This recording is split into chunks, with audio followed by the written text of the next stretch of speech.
I had a really good childhood. In grade 7, when the hormones kicked in, that's when maybe the bipolar kicked in, because the hormones and everything. And in grade 7, I was really starting to act out in school. Really bad behavior. I got in trouble a lot. I almost didn't pass because of my behavior that year. Grade 8 and grade 9, I started to get really depressed. And by the end of grade 9, my family didn't know what to do. So they brought me to the doctor and he put me on antidepressants. That's when I started the medication. And then grade 11 and grade 12 was fairly up and down, mostly depressed. And then when I graduated high school and started college, I'm really bad on change. And it was a lot of changes, and I had a nervous breakdown when I was 19. And then my parents took me to the hospital because I was feeling suicidal.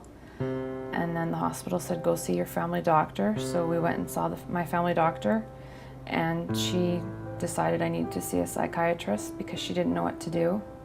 And then he diagnosed me as bipolar. I was on sleeping pills, antidepressants, and then I was on so many antidepressants, I had to take pills for the heartburn from the antidepressants. And it was just, I think I was taking up to 28 pills a day. And I would get depressed and they would just switch it or add more. I would get dizzy. I couldn't work sometimes because of the medication.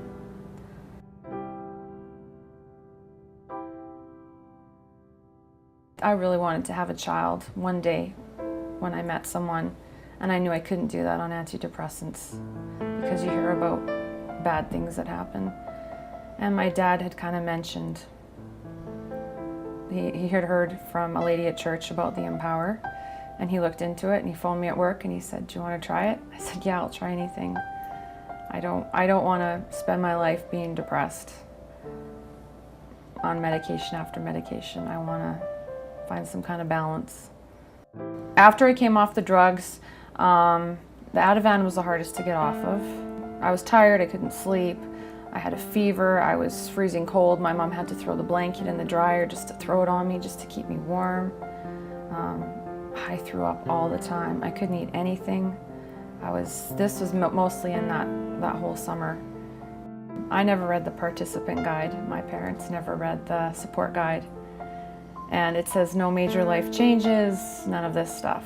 So I went on the Empower in May, and in November I changed jobs, which is a life change I shouldn't have done. In December we got engaged. So throughout my whole first year of being on Empower, I changed jobs, I got engaged, I planned a wedding, and I got married. Big life changes that I shouldn't have done. That made They're good now, but for the treatment purpose, it didn't make it any easier on her. It made recovery 10 times harder. A lot of years where I needed to learn how to behave, where I had to learn how to handle my emotions, it got shut off because I was medicated. And it was happy or sad. It wasn't learn to deal with your issues, learn to deal with these emotions. It was just shut off. And now at the age of 30, I have to learn how to do this. And it's frustrating. If I didn't use support, I probably would have quit the program. Because every time I would call in, it was someone different. And I had to learn to ask for the same person. So they were familiar with my file, so they knew what was going on. And I found someone in particular that I liked, and she's the one who helped me decide not to give up. She's besides my husband and my parents. And she's been great. I still call her now just to talk to her and see how she's doing, just to tell her how I'm doing. Support it's wonderful if it's used correctly.